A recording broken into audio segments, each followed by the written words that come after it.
Hi amazing people, I hope कि आप सब बहुत अच्छे हैं, बहुत खुश हैं एंड मेरे यूट्यूब चैनल पर आपका स्वागत है। आज की वीडियो में मैं बात करने वाला हूं फ्रांस के एक बहुत ही अच्छे एंड स्पेशल वर्क वीज़ा के बारे में, जिसका नाम है फ्रेंच टेक वीज़ा।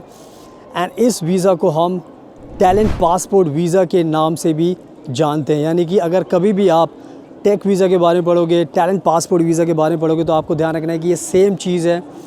एंड जो ये वीज़ा है, ये वर्क वीज़ा है। ये स्पेशल वर्क वीज़ा क्यों? बिकॉज़ फ्रांस की सरकार जो फॉरेन वर्कर्स हैं उनको ये वर्क वीज़ा देती है।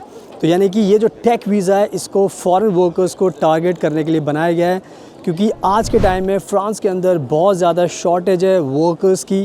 फ़्रांस के अंदर skilled labour and unskilled labour की बहुत ज़्यादा शॉर्टेज है, जिसकी वजह से फ़्रांस बहुत ज़्यादा परेशान है। एंड जिसकी वजह से फ़्रांस ने ये टेक वीज़ा लॉन्च किया है, टैलेंट पासपोर्ट लॉन्च किया है। ये वीज़ा आपका सपना पूरा कर सकता है फ्रांस में आने का, जॉब करने का एंड सेटल होने का। एंड साथ में मैं आपको बता देता हूँ कि मैं रहता हूँ फ्रांस के अंदर, एंड मैं फ्रांस के अंदर बहुत टाइम से रहता हूँ। बहुत ज़्यादा डिफरेंट टाइप्स के टॉपिक पर वीडियो बनाकर आप सभी को नए नए अपडेट्स देता रहता हूँ। और कोई भी आपको वीज़ा फ्रांस का अप्लाई करना है, चाहे स्टूडेंट वीज़ा करना है, चाहे जॉब वीज़ा करना है, चाहे आपको स्पाउस वीज़ा करना है, चाहे आपको ये वर्क वीज़ा करना है, कोई भी वीज़ा अगर आपको अप्लाई करना है, तो मैं आपकी सारे वीज़ा को अप्लाई करने में आपकी मदद कर सकता हूँ। तो सारे के सारे लोग, अगर आपको कोई भी वीज़ा चाहिए तो आप मुझे कॉन्टैक्ट कर सकते हो। और ये वीडियो मैं बाहर ही शूट कर रहा हूँ ताकि मैं आपको बाहर ही सब कुछ दिखा रहा हूँ, ताकि आपको मोटिवेशन मिले। फ्रांस की लाइफ बहुत अच्छी है। आज सैटरडे का टाइम है, बहुत अच्छी धूप निकली हुई है और बहुत सारे लोग आप मेरे आसपास देख सकते हो, क्योंकि ये सिटी सेंटर है एंड सब लोग धूप का इंतज़ार करते हैं। और मेरे लिए बहुत अच्छा दिन है कि मैं अच्छी बाहर शूट कर रहा हूँ इस वीडियो को। तो आप सारे के सारे लोग इस वीज़ा को अप्लाई कर सकते हो एंड मैं आपकी पूरी मदद कर सकता हूँ। एंड आप मुझे इंस्टाग्राम पर ज़रूर फॉलो कीजिए, फ्यूचर अब्रॉड 25, बिकॉज़ मैं बहुत ज़्यादा फॉरेन कंट्रीज़ में ट्रैवल करता हूँ, बहुत ज़्यादा अपडेट्स देता हूँ। तो अगर आपको बाहर आना है, तो कोई भी आपको वीज़ा अप्लाई करना है, कोई भी आपका गोल है, मैं सारी चीज़ों में आपकी मदद कर सकता हूँ। तो मैं इस वीडियो में आपको सारी बातें बताने वाला हूँ इस टेक वीज़ा को लेकर। एंड हमने इस वीज़ा को बहुत सारे क्लाइंट्स को पहले दिलाया है। तो अगर आप ये टेक वीज़ा खुद से अप्लाई करना चाहते हो तो खुद से भी अप्लाई कर सकते हो। बट अगर आपको हमारी एक्सपर्टीज़ चाहिए, अगर आप चाहते हो कि हम आपको ये वीज़ा दिलाएं, तो आप हमें भी कॉन्टैक्ट कर सकते हो। नंबर आपको स्क्रीन पर दिखाई दे रहा है। अगर आप मुझे कॉन्टैक्ट करोगे तो मैं आपकी पूरी मदद करूँगा। सो हमें कॉन्टैक्ट कीजिए। एंड नाउ मैं आपको अच्छे से एक्सप्लेन करता हूँ सारी की सारी चीज़ें। So without wasting further time, let's get started. So now अब मैं आपको सब कुछ इस फ्रांस के टेक वीज़ा के बारे में अच्छे से एक्सप्लेन करता हूँ, ताकि आपको पूरी नॉलेज मिल जाए एंड उसके बाद आप भी फ्रांस के अंदर आ सकें। एंड मैं अब चलते चलते बात करूँगा और आपको नज़ारा भी दिखाता रहूँगा, ताकि आपको मज़ा भी आएगा। तो जो फ्रांस का जो टेक वीज़ा है, जैसे मैंने आपको बताया कि फ़्रांस के अंदर इस टाइम बहुत ज़्यादा जॉब्स खाली पड़ी हुई हैं एंड फ्रांस के पास जो स्किल्ड वर्कर्स हैं वो नहीं हैं। तो फ्रांस इस टाइम बहुत ज़्यादा परेशानी में है कि कैसे वो जो जॉब्स खाली पड़ी है उनको एम्प्लॉय मिल सकें। एंड जब फ्रांस की जो नीड अपनी कंट्री से पूरी नहीं हो पा रही, तो फ्रांस ने ये प्लान बनाया है कि वो अब फॉरेन वर्कर्स को हायर करेगा। तो आज के टाइम में ये जो वर्क वीज़ा है, इसकी सबसे अच्छी बात यह है कि ये जो वर्क वीज़ा है आपको 4 साल के लिए दिया जाता है। यानी कि अगर आप फ्रांस में आते हो, जॉब करते हो, तो ये आपका जो वीज़ा है फ्रेंच टेक वीज़ा, और जिसको हम टैलेंट पासपोर्ट बोलते हैं, तो ये आपको 4 साल का वर्क वीज़ा दिया जाता है स्टार्टिंग के अंदर, 4 साल का। एंड इसमें एक चीज़ आपको ध्यान रखनी है कि दुनिया में जितनी भी कंट्री होती है वो कभी भी 4 साल का आपको एक साथ वीज़ा नहीं देती। हर कंट्री आपको स्टार्टिंग में 1 साल का वर्क वीज़ा देती है, फिर एक्सटेंड करती है। तो फ्रांस की सबसे अच्छी बात यह है कि ये जो वीज़ा है ये आपको पूरे के पूरे 4 साल का मिल रहा है। तो ये कहीं ना कहीं आपके लिए बहुत बड़ा प्लस पॉइंट है। तो ज़्यादा से ज़्यादा लोगों को इस वर्क वीज़ा को अप्लाई करना चाहिए अगर आपको फ्रांस में आके जॉब करना है। एंड बस बात करते करते चलते चलते आपको जो ब्यूटीफुल नज़ारा ये भी दिखा देता हूँ। तो मैं आगे चलते चलते बात करूँगा, लोग आ रहे हैं जा रहे हैं। ये बहुत अच्छा एक शॉपिंग सेंटर है, तो आप देख सकते हो आसपास सारी की सारी आपको दुकानें मिलेंगी और शॉपिंग आप यहाँ से कर सकते हो। हर चीज़ आपको यहाँ पर मिल जाएगी। आप यहाँ पे देख सकते हो, यहाँ पे सब कुछ फ्रेंच में लिखा होता है। आप देखोगे तो यहाँ पे सब फ्रेंच में आपको मिलेगा। फ्रांस के अंदर फ्रेंच लैंग्वेज चलती है, तो फ्रेंच लैंग्वेज में आपको सब कुछ लिखा हुआ मिलेगा। तो जो मैंने चीज़ आपको बताई थी 4 साल का, अब इसके साथ साथ जो दूसरी अच्छी बात है इस वर्क वीज़ा को लेके, जो ज़्यादा से ज़्यादा लोग इस वीज़ा को अप्लाई कर सकते हैं, वो ये है कि इस फ्रांस के टेक वीज़ा को पाने के लिए आपको कोई भी आइल्स की ज़रूरत नहीं है। एंड इवन सबसे अच्छी बात यह है कि आपको फ़्रेंच लैंग्वेज की भी ज़रूरत नहीं है। यानी कि अगर आपको ये वर्क वीज़ा चाहिए तो आपको कोई भी आइल्स टेस्ट नहीं देना, एंड साथ में आपको कोई भी कंपलसरी फ़्रेंच लैंग्वेज की रिक्वायरमेंट नहीं है। तो ये कहीं ना कहीं एक बहुत अच्छी बात है कि आप इस वीज़ा को पा सकते हो बिना आइल्स के एंड बिना फ़्रेंच लैंग्वेज के। क्योंकि आज के टाइम में जितनी भी कंट्रीज़ होती हैं, वर्क वीज़ा देने से पहले ये सोचती हैं कि आपको इंग्लिश आती है नहीं आती, फ़्रेंच अपनी लैंग्वेज आती है नहीं आती।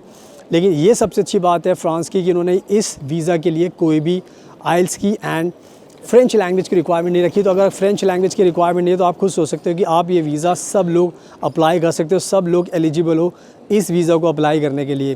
तो ये कहीं ना कहीं एक बहुत अच्छी बात मैंने आपको बताई है, तो इसका भी आपको ध्यान रखना है। एंड नाउ अब बात करते हैं जो नेक्स्ट गुड बात है इसकी, यानी कि बहुत अच्छी नेक्स्ट पॉइंट जो है इसका, वो ये है कि ये जो वर्क वीज़ा फ्रांस की सरकार देती है, अगर आप शादीशुदा हो तो फ्रांस का कहना ये है कि आप अपनी फैमिली को भी अपने साथ लेकर आ सकते हो। यानी कि ये जो वर्क वीज़ा है फ्रांस जो दे रही है, यहाँ पर आप देख सकते हो बात करते करते घड़ी की शॉप है, तो बहुत ज़्यादा घड़ी की शॉप है, यहाँ पर बड़े बड़े ब्रांड हैं।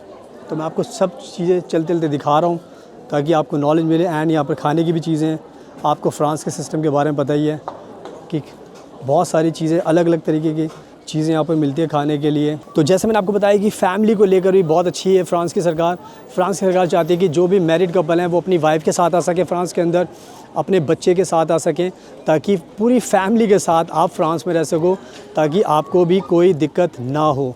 तो अगर आपका सपना है कि मुझे जॉब करनी है और अपनी फैमिली को लेकर आना है, तो आप इस वर्क वीज़ा को अप्लाई कर सकते हो, क्योंकि ये फ्रेंच टेक वीज़ा आपको पूरी फैमिली के साथ फ्रांस में मूव कर सकता है। तो ये भी कहीं ना कहीं बहुत अच्छी बात है। तो इस बात का भी आपको ध्यान रखना है। इसके साथ साथ मैं आपको सारी चीज़ें अच्छी अच्छी बातें बता रहा हूँ, एंड चलते चलते आपको सब कुछ दिखा भी रहा हूँ। मेरे पीछे आप देख सकते हो कितनी दूरी मैंने तय कर ली है, और अभी मैं आगे जा रहा हूँ। तो अब नेक्स्ट जो टेक वीज़ा को लेकर अच्छी बात है फ्रांस को लेकर, वो ये है कि अगर आप फ्रांस के अंदर आते हो तो 4 साल का ये वर्क वीज़ा आपको मिलता है, रेजिडेंसी आपको मिलती है। तो 4 साल के बाद आपको 1 साल और फ्रांस के अंदर रहना है। तो जब आप टोटल 4 + 1 ईयर अगर आप कंप्लीट कर लेते हो फ्रांस के अंदर, तो आप फ्रांस के अंदर PR के लिए भी एलिजिबल हो जाते हो। यानी कि फ्रेंच टेक वीज़ा एक ऐसा वीज़ा है जो आपको जॉब भी देगा, आपको फैमिली के साथ बुलाएगा भी, एंड बाद में आपके PR के भी रास्ते खोल देगा। यानी कि PR भी फ्रांस का आपको 5 साल के अंदर मिल सकता है। तो ये कहीं ना कहीं एक बहुत ही बड़ा प्लस पॉइंट है इस वीज़ा को लेकर कि आपको PR भी मिलता है। एंड इसके साथ साथ जो नेक्स्ट इम्पॉर्टेंट चीज़ है जिसको सुनकर आपको और भी अच्छा लगेगा, वो है कि आपको फ्रांस की नागरिकता भी मिल सकती है। यानी कि फ्रांस की अगर सिटीजनशिप आपको चाहिए तो फ्रांस की सिटीजनशिप भी मिल सकती है। एंड उसका भी रूल सेम है PR की तरह कि 4 साल रहने के बाद आपको 1 साल और रहना है। 5 साल होने के बाद आप फ्रांस के पासपोर्ट के लिए, सिटीजनशिप के लिए अप्लाई कर सकते हो। तो कहने का मतलब ये है कि आप सिटीजनशिप के लिए भी अप्लाई कर सकते हो। तो आपके पास ऑप्शन होगा, या तो आप PR के लिए अप्लाई करो या फिर आप सिटीजनशिप के लिए अप्लाई करो। तो आपको सारे के सारे PR एंड सिटीजनशिप दोनों आपको मिल सकते हैं। तो आप चूज़ कर सकते हो कि आपको सिटीजनशिप लेनी है, PR लेना है, अपनी सिचुएशन के हिसाब से, बिकॉज़ बहुत सारी कंट्रीज़ डुअल सिटीजनशिप अलाउ नहीं करती। बट सबसे अच्छी चीज़ यही है कि आप PR के लिए भी अप्लाई कर सकते हो और अपने सिटीजनशिप के लिए भी अप्लाई कर सकते हो। तो आई थिंक मैंने जो टेक वीज़ा है उसको लेकर आपको बहुत सारी बातें बता दी हैं। जो इस वीज़ा को स्पेशल बनाता है वो रीज़न भी मैंने आपको दे दिया है कि why this is very special visa. तो आई थिंक आपको अब सब कुछ समझ में आ चुका है। तो बस अब आप टाइम वेस्ट मत कीजिए, इस वीज़ा को खुद से अप्लाई कीजिए। और अगर आपको कोई दिक्कत आती है तो आप मुझे भी कॉन्टैक्ट कर सकते हो, मैं भी आपको ये वीज़ा दिलाने में आपकी मदद कर सकता हूँ। क्योंकि मैंने आपको बताया कि मैं खुद फ्रांस में रहता हूँ, बहुत सालों से रहता हूँ, एंड बहुत सारे हमने क्लाइंट्स को ये फ्रांस का टेक वीज़ा दिलाया है। तो आपको भी दिला सकते हैं। तो आपको अगर हमारे थ्रू अप्लाई करना तो आप हमें कॉन्टैक्ट कर सकते हो। इसके साथ साथ जैसे मैंने बताया कि मैं फ्रांस के और भी वीज़ा अप्लाई कर सकते हैं, student visa, spouse visa, work visa, job visa, family visa, तो सारे वीज़ा आपके अप्लाई कर सकते हैं। टूरिस्ट वीज़ा भी अप्लाई कर सकते हैं। तो आप हमें किसी भी वीज़ा हो, कोई भी जानकारी आपको चाहिए, नंबर आपको स्क्रीन पर दिखाई दे रहा है, आप हमें कॉन्टैक्ट करोगे तो हम आपकी पूरी मदद करेंगे। एंड साथ में आप इंस्टाग्राम पर हमें फ़ॉलो कर सकते हो। अगर आप हमें इंस्टाग्राम पर फॉलो करोगे तो आपको देखने का मौका मिलेगा कि मैं बहुत सारी कंट्रीज़ में ट्रैवल करता हूँ एंड बहुत ज़्यादा अलग अलग टॉपिक को कवर करता हूँ। तो उससे आपको काफ़ी मोटिवेशन मिलेगा एंड से ट्रस्ट बिल्ड होगा। तो आप मेरा इंस्टाग्राम भी फॉलो कर सकते हो। सुनाओ, थैंक यू सो मच आपके कीमती टाइम का। Best of luck and please हमेशा अपना ध्यान रखिए।